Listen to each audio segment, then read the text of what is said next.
السلام عليكم متابعينا الكرام، وهذا هو العنوان الأبرز في تعليق مستفز من حفيظ الدراجي بعد منع المغرب من الشان، وهذه تفاصيله.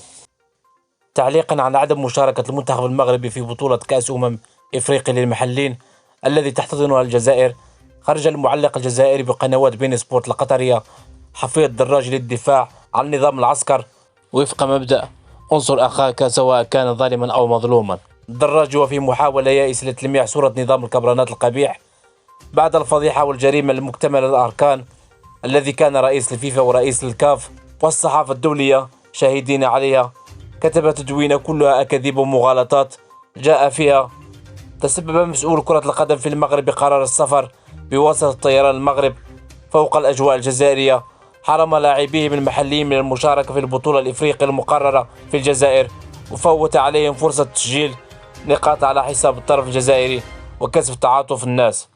كان بالإمكان الدخول عبر تونس مثل ما فعلت من قبل بعثة المغرب المشاركة في ألعاب البحر الأبيض المتوسط.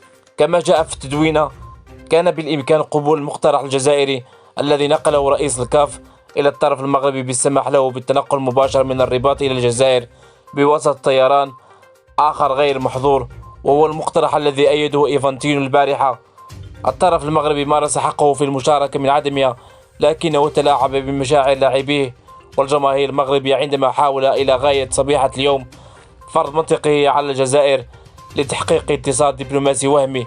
بكسر الحظر تفطن له الجانب الجزائري الذي لا يقبل المساواة على مواقفه ومبادئه مهما كلفه ذلك، رغم أن الحافلة المخصصة للمنتخب المغربي كانت جاهزة في انتظاره في مطار قسنطينة.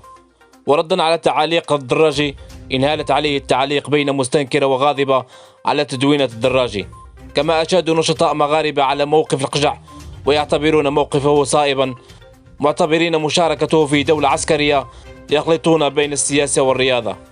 إلى هنا وصلنا إلى نهاية الفيديو، ونتمنى تدعمونا بالاشتراك واللايك، وهذا فضلا وليس أمرا، والسلام عليكم.